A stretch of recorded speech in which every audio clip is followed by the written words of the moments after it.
समय सीमांचल में सबसे पहले आप सबका स्वागत है। समय सीमांचल की टीम आज एक ऐसे शख्स के पास उपस्थित हुई है जिनसे ये समझा जा सकता है कि वक्फ बिल पर जो कानून मौजूदा सरकार ने पास किया है, इस पे कौम मुस्लिम को खास करके मुस्लिम समुदाय को क्या क्या नुकसानात का सामना करना पड़ेगा, इन चीज़ों को खास करके सीमांचल के उन तमाम पिछड़े इलाके के लोगों को समझना चाहिए। तो सबसे पहले आपका समय सीमांचल की प्लेटफॉर्म पे स्वागत। आपका भी स्वागत है। सबसे पहले आप अपना नाम बताइए और आपकी तालीम और किस ताल्लुक़ से आज आप बोलने वाले हैं, समय सीमांचल वाले को एक पैगाम देना चाहते हैं।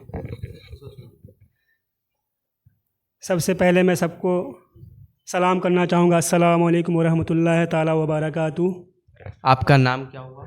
और मेरा मुख्तसर तारुफ़ ये है कि मेरा नाम मोहम्मद सद्दाम हुसैन क़ादरी मिसबाही, और मैं एक मज़हबी गुरु जिसको बोलते हैं। तो मैंने मुबारकपुर से अपनी तालीम मुकम्मल की और मैंने स्कूलिंग की पढ़ाई भी की, जैसे इग्नू से मेरा ग्रेजुएशन और एमए हुआ है। ये जो अभी वक्फ़ अच्छा, सबसे पहले आप ये बताइए समय सीमांचल के तमाम मेंबर्स को कि ये वक्फ बिल जो सरकार लागू की है, इसमें क्या क्या नुकसानात का सामना करना पड़ेगा?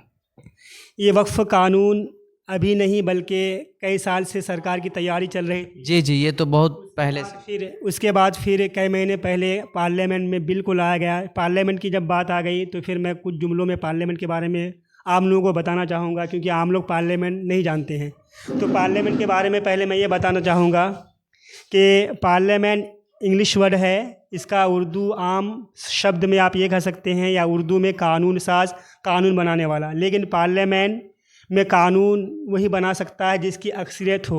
तो अभी जो मौजूदा सरकार है, जिसको हम मोदी हुकूमत, मोदी सरकार कहते हैं, तो ये कानून तो ये अब नाफिज हो चुका है, बन चुका है मुकम्मल तौर से। लेकिन कानून बनाते वक्त कोई भी, अभी मोदी हुकूमत है, किसी भी की हुकूमत आए तो पार्लियामेंट में कानून बनाते वक्त, क्योंकि ये मुल्क क्या डेमोक्रेसी है, जमहूरियत है, तो मुल्क में अब ये बताने की ज़रूरत मैं महसूस नहीं करता हूँ कि हमारे मुल्क में बहुत से मज़ाहिब के मानने वाले हैं।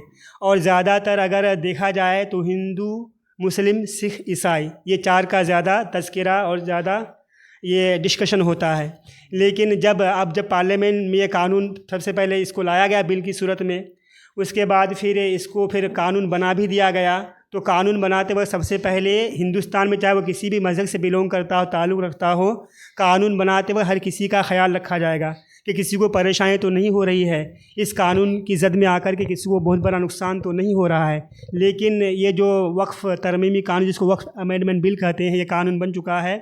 तो बेफज़लिही ताला, चूँकि मेरा ताल्लुक़ मज़हब से है, मैं मज़हबी नॉलेज अल्लाह के फजल से बहुत रखता हूँ, तो फिर मैंने शुरू से आखिर तक इस बिल का स्टडी किया।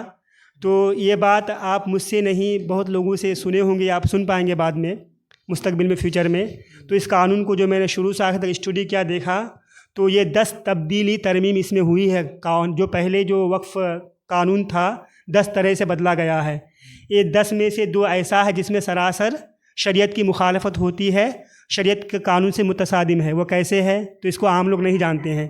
तो मैं उसको इस तरह बताना चाहूँगा कि हमारी शरीयत में क्या है कि अगर कोई वाकिफ़ कहते वक्फ़ करने वाले, राह खुदा में देने वाले को, और राह खुदा में कुछ भी दिया जा सकता है। मिसाल के तौर पर कोई ज़मीन भी दे सकता है, रुपया पैसा भी दे सकता है, और अगर मज़हबी शाइर हैं, जो निशानात हैं, जो मदारिस हैं, मसाजिद हैं, खानका हैं, कब्रिस्तान है, वो कुछ भी दे सकता है। तो शरीयत इस्लाम में क्या है कि वक्फ़ करने के लिए किसी शर्त की ज़रूरत नहीं है। लेकिन ये सरकार उसको तब्दील करके, ये सरकार ये कानून हुकूमत बना चुकी है कि वाकिफ़ के लिए पहले क्या होना चाहिए कि अगर कोई चीज़ वक्फ़ करना चाहता, मिसाल के तौर पर ज़मीन अगर वक्फ़ करना चाहता है, देना चाहता है राह खुदा में, तो सबसे पहले उसके जितने वारिसीन हैं उनको अपना हक़ देना पड़ेगा।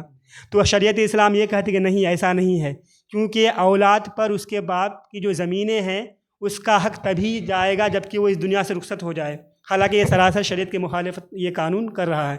दूसरा जो टकराव हो रहा है इस कानून को लाकर के, वो ये है कि सरकार जो वक्फ़ तरमीमी भी कानून, जो वक्फ़ जो कवानीन को जो बदला है, सरकार ने जो बदला है, एक तब्दीली ये है जो शरीयत के ख़िलाफ़ है सरासर, वो ये है कि वक्फ़ कानून वक्फ़ करने के लिए, चाहे वो किसी, अगर कोई मुसलमान अगर वक्फ़ करेगा, कोई चीज़ अगर राह खुदा में देगा किसी भी ताल्लुक़ से, तो उसके लिए 5 साल का प्रैक्टिशन मुस्लिम होना ज़रूरी है। प्रैक्टिशन का मतलब होता है बाअमल मुस्लिम होना। लेकिन सरकार ये नहीं कह रही है कि बाअमल होने का मेयार आपने क्या रखा, हम कैसे पहचानें कि कौन बाअमल है। क्या उसको दाढ़ी रखनी पड़ेगी, क्या टोपी कुर्ता पैजामा पहनना पड़ेगा, या हमेशा मस्जिद में जाकर नमाज़ पढ़ना पड़ेगा, क्या कोई शर्त है? ये मेयार आपने बताया ही नहीं। हालांकि ये सरासर शरीयत के ख़िलाफ़ है। कोई किसी भी तरह हो, बस उसका मज़हब इस्लाम से ताल्लुक़ होना चाहिए, मुसलमान होना चाहिए, वो वक्फ़ कर सकता है। ये दो, तो क्या हो रहा है कि ये 2 कानून जो है शरीयत के सरासर ख़िलाफ़ है। अच्छा, सरकार तो कह रही है कि जो पसमानदा लोग हैं, जो मुस्लिम समुदाय के जो सबसे पिछड़ा तबके के लोग माने जाते हैं, कहा जाता है कि उनके लिए बहुत फ़ायदामंद है। उसके लिए जो है सरकार भरपूर कोशिश कर रही है कि उसको फ़ायदा पहुँचे। और अक्सर जगह ये देखा जाता है कि वक्फ़ की जो प्रॉपर्टी है वो लोग कब्ज़ा करके रहते हैं। तो सरकार ये कहना चाह रही है कि ये जो कब्ज़ा करके लोग बैठे हैं, उससे ले करके वो पिछड़े इलाके को लोगों को दिया जाएगा, जो दुनिया में आम तौर पर जो लोगों पे मशहूर है और जो सरकार कहना चाहती है। क्या जो वक्फ बिल का जो कानून बना, उसका आपने पूरा उसका जो कानून का PDF आपने पढ़ा है? मैं पूरा, देखिए आपका सवाल अपनी जगह ठीक है, आपने सही बोला, इसमें ज़रा सी भी इसमें कमी बेशी नहीं है। लेकिन मैं ये कहना चाहूँगा कि सरकार वन साइड कह रही है। सरकार वन साइड यानी जो सिर्फ सोशल मीडिया के द्वारा मैंने बताया, आप कहना ये कि चाह रहे हैं कि वो बताया कुछ और जा रहा है और अंदर कुछ और है?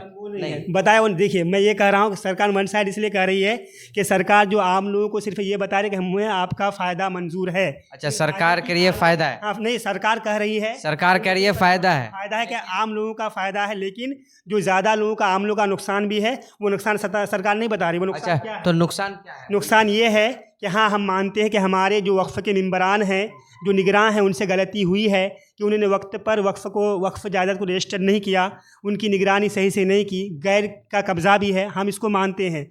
और सरकार ये कहकर भी आम लोगों को जो आम जनता है, पब्लिक है, आम लोग हैं, आवाम है, उनको ये कह कर के भी गुमराह कर रही है सरकार कि हम इसको डिजिटलाइजेशन करना चाहते हैं। ठीक है, ये बात अपनी जगह सही है, लेकिन आप तो फ़ायदा तो आम लोगों का बता रहे हैं, हाँ फ़ायदा इसमें है, आप नुकसान को नहीं बताएं। वो नुकसान किस तरह आप उसको यूँ बता सकते हैं, ये लोगों तक ये बात मैं पहुँचाना चाहूँगा आपके चैनल के ज़रिए कि लोगों को नुकसान इस तरह है कि पूरे हिंदुस्तान में वक्फ़ का जो है तस्वुर अभी से नहीं है, बहुत पहले से। सरकार तो अभी आई है, पहले राजा रजवाड़ जो थे और नवाब थे, वो बहुत पहले वक्फ़ कर चुके हैं।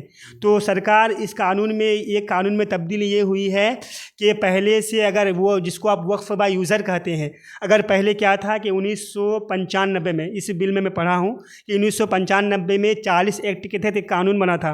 वो कानून क्या बना था कि अगर वक्फ़ की ज़मीन पर कोई काबिज़ है, कब्ज़ा किया हुआ है, तो अगर वो कब्ज़ा किया हुआ है, वक्फ़ की वो ज़मीन है, लेकिन कोई बहुत पहले से उस पर किसी का कब्ज़ा जमा हुआ है, काबिज़ है, तो वक्फ़ ये उस पर कोर्ट में ये दावा ये वक्फ़ कर सकता है कि नहीं, ये हमारी ज़मीन है। लेकिन उस कानून को बदल करके सरकार ये की है, ये काम किया सरकार ने, हुकूमत हिंद ने, जो अभी मौजूदा सरकार है, कि नहीं, वक्फ़ पर जिसका कब्ज़ा है उसी का कब्ज़ा माना जाएगा, वक्फ़ उस पर मुकदमा दायर नहीं कर सकता है। ये सरासर, इससे क्या होगा कि वक्फ़ को बहुत ज़्यादा नुकसान होगा।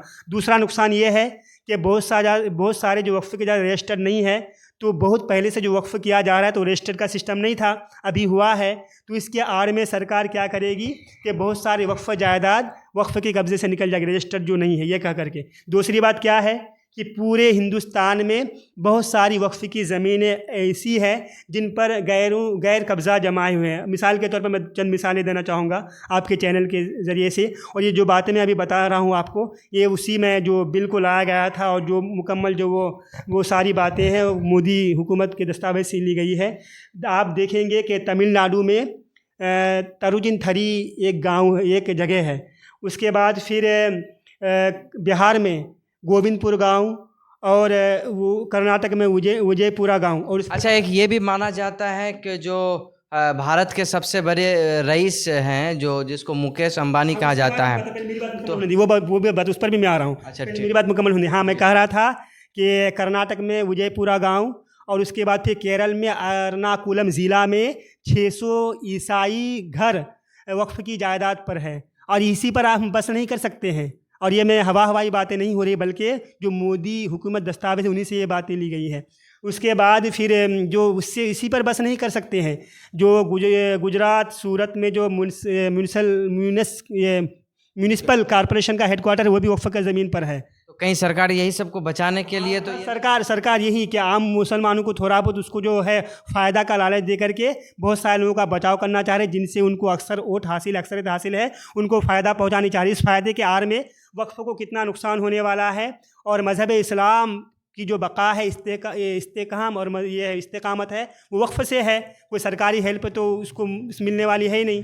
तो इसके आड़ में कितना ज़्यादा नुकसान है ये आम लोग नहीं देख पा रहे। बस मैं यही आम लोगों तक पहुंचाना चाहूँगा। उसके बाद इसी पर हम बस नहीं कर सकते हैं, बल्कि अभी ताज़ा रिपोर्ट के मुताबिक कहा जा रहा है कि पूरे हिंदुस्तान के जो है सबसे रईस अमीर आदमी मुकेश अंबानी है, और उसकी जो 18 मंजिला इमारत जो बिल्डिंग मुंबई सेंट्रल में जो बनी हुई है, वक्फ की ज़मीन पर बनी हुई है। 2002 में उन्होंने किसी तरह बहुत कम कीमत में किसी तरह भी उस ज़मीन को हासिल किया। अब तक उस पर उसका मुकदमा दायर है। और सबसे बड़ा नुकसान जो इन कवानीन में तब्दील करके आम लोगों को, खुसूसन वक्फ को और मज़हब इस्लाम को होने वाला है, वो ये है कि पहले से जो लोग वक्फ पर काबिज़ हैं, तो सबसे पहले अब ये पहले क्या था कि वक्फ के जो निगरान रहेंगे, मेंबरान रहेंगे, उनकी देख रेख जो रहेंगे वो मुस्लिम व्यक्ति और मुस्लिम पर्सन ही जो है वो ही रहेंगे। लेकिन अब के इसके बाद इस कानून में ये लाया गया है, ये पास किया गया है, नाफिज मतलब है कि इसके बाद हिंदू जो हमारे अगेंस्ट भाई हैं, उनसे हमें नफ़रत नहीं है, हम उनको अपना भाई मानते हैं, क्योंकि हम मुल्क हिंद में रहते हैं और ये बहुत पहले से यहाँ है। हम किसी से नफ़रत नहीं, वो हमारे हिंदू भाई हैं, हम उसको बहुत मानते हैं। हमारे बहुत से मित्र जो है, कोई प्रोफेसर है, कोई डॉक्टर है, कोई और भी वो कोचिंग सेंटर चलाने वाले मास्टर हैं, सब मेरे बहुत सारे मित्र हैं और मेरा मिलना जुलना भी होता है। ये और बात है कि जो मैं एक मज़हब, इसमें जो सेकुलर तबके के हैं या जो सोच के हैं, वो तो इसके समर्थन में नहीं उतरे हैं। इसका समर्थन वही लोग करते हैं जो सेकुलरिज्म